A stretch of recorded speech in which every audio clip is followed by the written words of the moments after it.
Welcome to the Making Schools Work podcast, a podcast for everyone in education. This show is brought to you by the Southern Regional Education Board.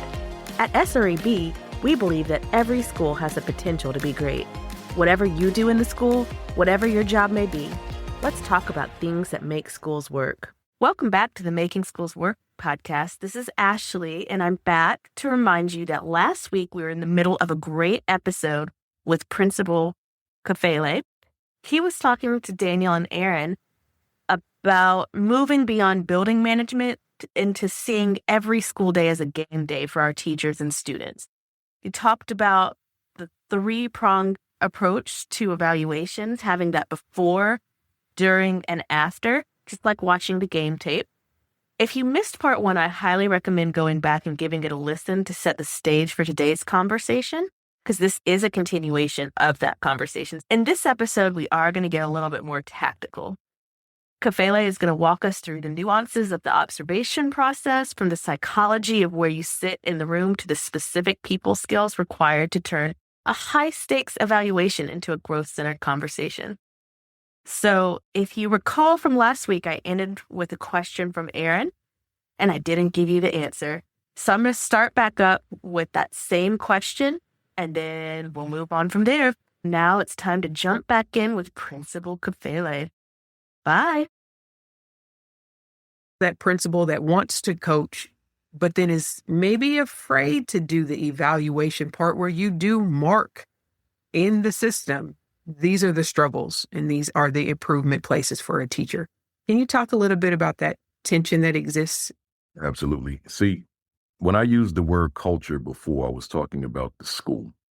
But then and as it relates to your question, I'm thinking about now a culture of instructional leadership. So is there a culture in place where we've come to embrace this? And I'll talk about the how in a second, but we've come to embrace this as a part of our norm, that administrators are in our classrooms. Administrators have conversations with us. This is an inherent part of the identity of our school. It's who we are, right? So ultimately, as a leader, that's something that you want to create, where you don't have teachers anxious and nervous, apprehensive, and losing sleep over the fact that we're coming into a classroom or we're going to have a conversation, because teacher understands that the purpose of this process is to make me better. It's not a punitive measure. So I say to folks all the time, those discussions, I'm not documenting anything in a file unless I'm talking about a teacher that clearly this is not the place for you. But that's not going to be the overwhelming majority of my staff. So I'm not looking to document our meetings and all that. I may have notes of my own, but I'm not putting anything in your file. So there's nothing for you to be concerned about with that. But it's a process that ultimately teacher understands. This is meant to grow you. This is meant to develop. This is an extension of whatever professional growth and development or professional learning that you engage in. That's what this is. Because see, like I have a slide that I use with my leadership audiences, and I'll give a list. I won't give you everything on the slide, but it'll say, tell me what these entities have in common. So you'll see conferences, institutes, academies, seminars, books, blog posts, articles, professional learning networks, and all these kinds of things. And then after we go through the room and talk about what it may be, I'll tell them the commonality to all of these, in addition to being what most of them will say, sources of professional learning. It's about a list of 20 different things. I'll say, yeah, they are sources of professional learning, but there's something deeper there. None of those folks, the podcaster, the live streamer, the author, the speaker, none of them are going to be coming into your teachers' classrooms on Monday to inform them of how effectively they implemented whatever it was they learned on the various different platforms or categories that they use. They're not coming, right? Unless they were invited, and that's not going to be everybody in the room. So therefore, the real professional learning to me, despite the fact that long lists, as I tell my audiences, I make a living on all of those, right? Yeah. But I'm still not going to elevate those above what I do, what you do as a leader. So I'm saying as a leader, the real professional learning, the real professional development, the real professional growth is between that leadership and that instructional coach and that teacher. That's where it is. That's where the rubber meets the road. Not reading some book. The book is good. Not Even reading, if not you wrote doing a it. book study. That's good. Not sitting around listening to a podcast. It's good. But who's going to give you feedback? And we started this conversation on feedback. That's right. So where's the feedback coming? It's not coming from those sources. It's coming from people in the building. That's right. I'm thinking about some PD that I've done, and the first time the districts want you to come in and present. They're like, come in and do, we have a PD day. We'd like you to come and fill in this slot in the PD day, and it'll be great. It'll be great stuff, make it entertaining, engaging. And I've done that, but I turn around and say, okay, if you want this to have an impact, it needs to be, I tell the teachers, it's a 2-part learning experience. Part 1 is I'm going to teach you a thing today. You could give me all 5s and we could laugh and this could be the greatest day. It won't be successful unless I see it happen, unless it impacts your instruction. So part 2 is coming to the classroom, you trying it and getting feedback. And as you're talking, I'm thinking, I really want to do more in bringing the principal in the conversation of that. You talk about the difference between a conversation and a conference. Yeah. Can you explain sort of the difference between the two and why the difference is important? That word conference, that's an ouch. That's an ouch word. Like it sounds like, oh God, I'm going into something. Oh, God, to could be, intimidating, conference, but conversation, man, that implies like we could kick back and, just talk. And that's what I want. I want that teacher so comfortable with me. A lot of times I explain this to a lot of people. I took those meetings, those conversations out of my office because the bottom line is that's the principal's office. That's the assistant principal's office. But what if I could take it into your environment? Right. Such as during a prep, we have the conversation in your classroom or in the library or somewhere else that's neutral as opposed to the principal's office, right? That can be intimidating. So then when we're in the teacher's classroom, I will deliberately sit in a student's chair, even if it's kindergarten, and have the teacher sit in his or her chair, which is typically higher up. So now I've taken some of that away psychologically. So I'm sitting lower. So the teacher looking down on me as opposed to the other way around. So just the little tricks, I might want to take the tie off, might want to take the jacket off, all that kind of thing. Just these little tricks to make that environment as comfortable as I can. Now, some teachers, that's not going to matter, right? They're very good in their own skin and they could have that conference with me, that conversation with me anywhere. But then you've got others who are intimidated. Like you talk about things you don't know. I learned over the years, and believe it or not, at 65, I'm still learning about my own voice. I don't see my voice as being intimidating, but many do. In my school, my staff, my parents, my students would tell me that, man, your voice is so intimidating. But I can walk on an airplane and a flight attendant. Oh, because they're not expecting that. So then I say, I get on the plane, they say hello or welcome aboard. I say, thank you. Good afternoon. Ooh, I feel like God is speaking, right? It's so James Earl intimidating, Jones, all that kind of thing. Or sometimes when I am cognizant of my voice and I don't like how somebody is coming across to me, then I will use it against them.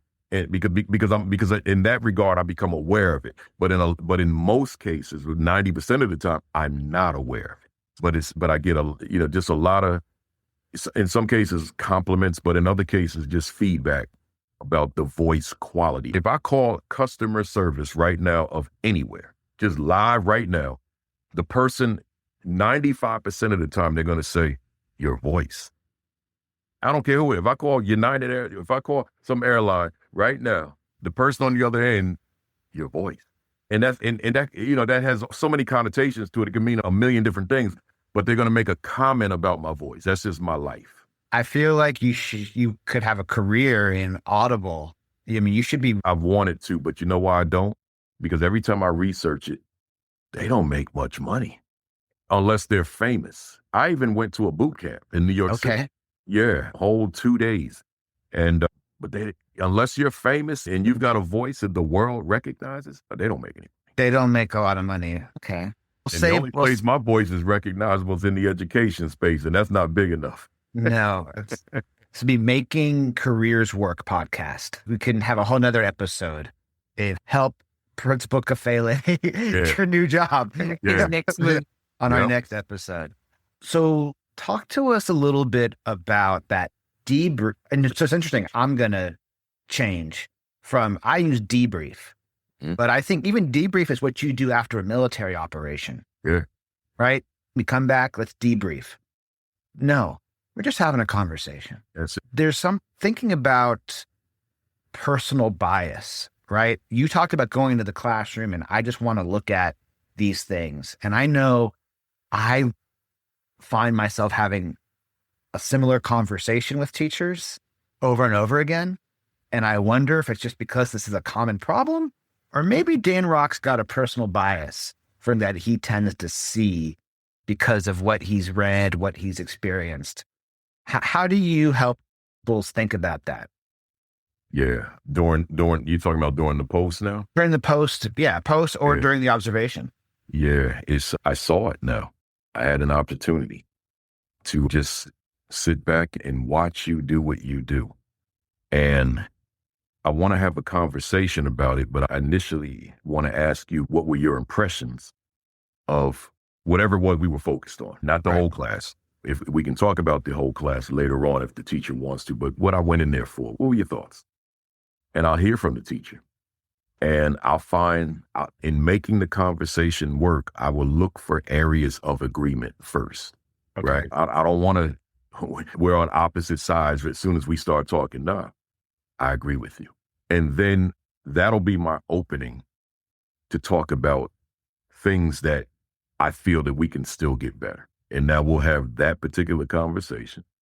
And again, as I harp on so much, the people skills, the communication skills, right? So that I can have a conversation with this teacher and this teacher can hear me, right? So therefore, I would say to leaders who are going to see this, how we are with teacher A may not be who we are with teacher B, nor teacher C.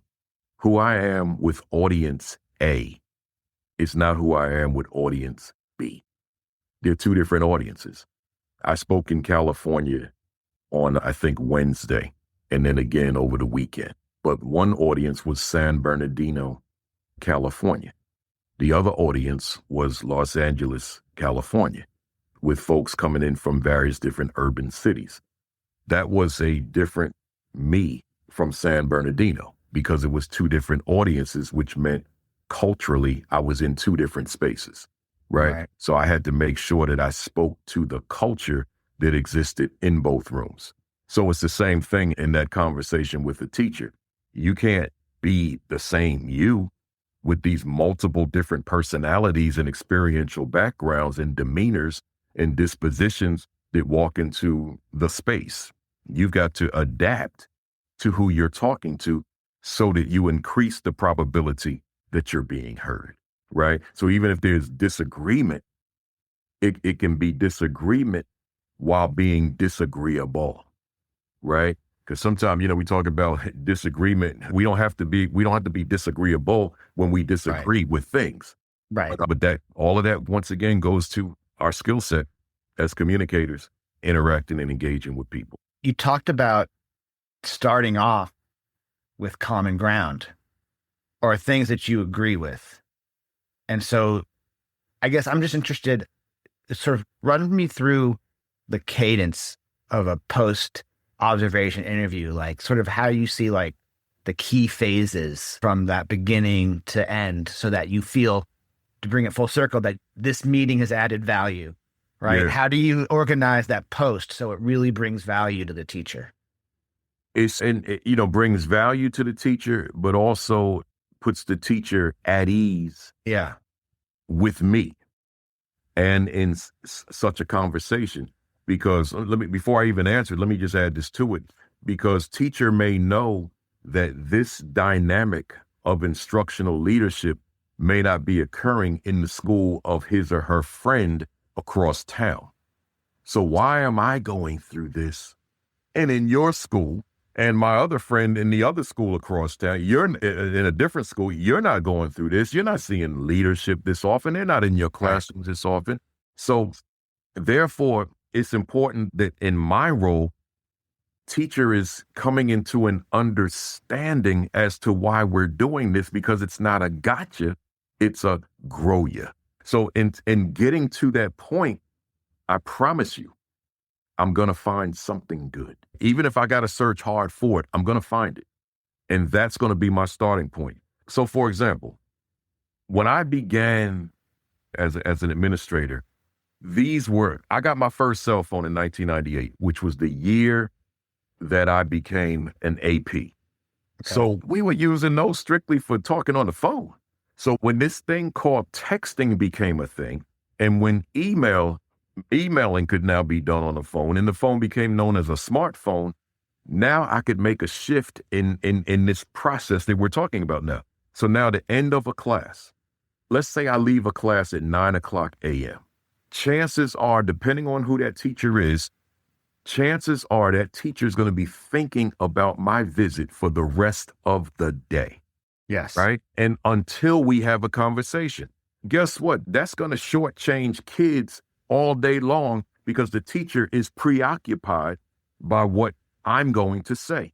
So now that we've got these smartphones, I got every teacher's number in my phone, every teacher's email address in my phone. Let me send a quick text or email talking about that which I felt was done at a satisfactory or above level, right? Teacher says, right? And anything else, I'll talk about that later. But I just want to allay the anxiety for now. So I'm saying all that to say that in terms of your question, I'm going to start off the same way in the conversation. Let me allay anxiety. The communication.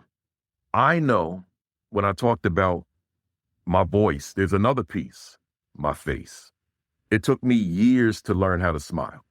And when I say years, I mean from childhood well into my principalship, because I got so many people in my ear, including my wife, right, who's saying to me, you got to learn how to smile, right? You are intimidating to people, right? And then, but it's my friends, it's my colleagues, it's all these people. So as I'm growing as an instructional leader, not a principal, but an instructional leader, I said, that's a liability because I look evil. It was an asset in certain aspects of the work, but it was a liability in this. So I had to learn, but it was also a liability as a speaker, right? So I've learned to smile on stage, but every now and then I forget because it's not natural. It's forced. I looked at a video of me recently. I said, oh my God, you look mad. And I wasn't mad, right? But I wasn't cognizant. I wasn't thinking of it.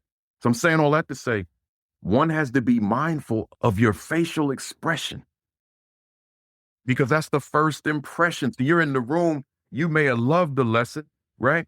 But the teacher's sitting there waiting to hear what you have to say, and you look like you're getting ready to criticize it. So I had to be mindful of these things about me that I wasn't always conscious of. The people pulling my coat for years saying, you got to fix, you got to adjust, you got to make some shifts, you got to make some pivots, because these are things that affect the work that you do. So go in there. Oh, let me give you one more. Eye contact. This is a big one. We're taught from the time we're young children on to establish eye contact, right?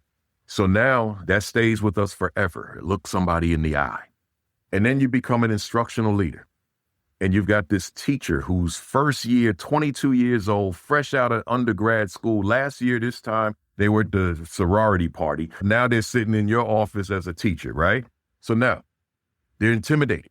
You big 6-foot guy with like myself, 6'1", and all that kind of thing. You got the voice, and then you sitting in the office looking. And you look mad. Yeah, right? And then you're establishing eye contact, and it's so intimidating. So then the teacher is so intimidated that the teacher veers to the right. And because the principal was taught to maintain eye contact, as the teacher veers to the right, the principal veers with her. And now you can't shake this person. And this stuff happens in life, right? Not just in schools, but it just happens that people will follow because they do it to me. Sometimes I'm not comfortable with certain people's eye contact on me. So I'll veer. And because they've been taught to maintain it, they'll veer with me. So it's like they're following me, right? So somewhere along my principalship became aware of that. No one told me. I just said, wait a minute, you can't stare into somebody's eyes when you're trying to create a productive relationship, good conversation as it relates to this person's work. So these are little nuances that I bet you never come up in 95% of graduate school courses or PD, any of that stuff. These are the little nuances that you just got to pick up on, that different people are different. So you got to know how to approach. Chill with the eye contact. You can do it, but don't do it to the extent that it becomes intimidating. If I look away from you, I'm looking away for a reason. But if I'm looking at you and now I see you following me with your eyes to maintain a diagonal eye contact, then I'm not comfortable in that space. I don't mean anything creepy. It's just that I'm not comfortable because you won't give me the freedom to look away from you. So, when I was interviewing candidates, it was the same thing. Let me not do that. Let me break away sometime. If I'm in a meeting just with colleagues and I'm upset about something, let me not give them a hard stare into their eyes because I want them to be able to save face with me. So eye contact, as we know, is very powerful, but it can also be abusive if we're not cognizant of it. Can you give me a quick summary of now I have to give some tough feedback? Yeah. What, just something, some takeaways about, how you approach that. Is this a teacher that I may even be looking to have removed? She's a project. Okay. Yeah. I'm going to max out in my mind my ability to make you great. I'm not going to be the one that, okay, this one's not performing. It's time to help with the exit plan. This is just not who I am. So I'll say to whomever's listening to this, don't be so quick to take a teacher and put them out, because that person, some people that don't know this language, this football stuff, will not understand this, but I'll explain it. That teacher you run out of town might be Sam Darnold that's playing in the National Football Conference, in the NFC Championship game this weekend, but you had teams run them out of town. So before I run you out of town, or before I make you uncomfortable in that building with me, let me exhaust. Let me do everything I can do, which is inclusive of not just me as the one you're having conversation with. I'm going to make sure that you're having conversation with your peers. You're having conversation with instructional coaches. You're having conversation with district level supervisors or directors that come in who can talk to you about pedagogy in ways that I may be coming up short. So I want to do everything I can to make you great. But if it gets to a point where nothing's working, then as you just asked me, we'll have the tough conversation, right? And part of that conversation is, I don't know if this is going to work out. I don't know if my school is the school for you, because we've tried everything. Because my priority is not a teacher. My priority is the children who are sitting in the teacher's classroom, right? So I gotta have a tough conversation. And I happen to know that there are some of us who are not comfortable having that tough conversation followed up by that strongly worded documentation. But I was trained that way, to have the tough conversation. And I was also trained to write that strongly worded document, because at the end of the day, and consider I'm in the North, so we're unionized, I have to have the paperwork to be able to move you. Whereas some of the Southern schools, it's not as stringent, right? Well, for me, it's very stringent. So I got to have the paperwork. I got to have the documentation to be able to move you if I reach a conclusion that this is not the place for you. So I don't have a problem having that conversation. I guess, but my question is more around not that difficult conversation, but more how to deliver the constructive feedback helps the teachers. Like, is there certain ways that you phrase, let's say the teacher is not being clear at all to the kids and mumbling or spending a lot of time ignoring certain students, spent the entire classroom lecturing and did it. And some teachers, it's hard for them to hear negative feedback, right? They're very sensitive. So I'm just wondering how you deal with maybe sensitive teachers or teachers who you worry are you're going to trigger them to get upset. You want them to hear your feedback, but not get emotionally torn up about the fact that you're criticizing. See, that goes back to the previous conversation. I didn't use this language, but reading the room. So knowing that this teacher is going to be a little bit more sensitive than the next teacher. So therefore, knowing how to talk to that particular personality, but at the same time, getting my point across to that teacher. So it may look different, sound different, feel different from another teacher because of the personality of that teacher. And me, just exhibiting my own humanity towards people. I'm not trying to break you. Right. Right. But if I deem that you're not an asset to the school, I am trying to get rid of you, even though that's not what you're asking me at this point. I'm going to know how to talk to different people. It's, the only way to really give you, I think the answer you would look for, it would be role playing. But it's like, I know my staff. You're with me. I'm reading you. In the speaker world, we call it audience analysis. I don't have the stage without analyzing who's in the room. So it's the same mindset with a teacher. I'm going to know you. Right. I know how to talk to you, but yet get my point across the same way that I would get my point across with someone of a personality that is drastically different from this teacher. But for the listener, the bottom line is your ability to read the room and to respond to different people according to who they are. Yeah. That's the bottom line for me. Got to get to know them. Yeah. I know your people. We've run out of time. That was a great conversation. Thank you, Principal Kafele. You have a podcast. What's your podcast called? Yeah, the AP and New Principals Academy every Saturday morning at 11 Eastern. You can just go to YouTube. It's on 4 platforms, but YouTube is fine. YouTube, and it's live.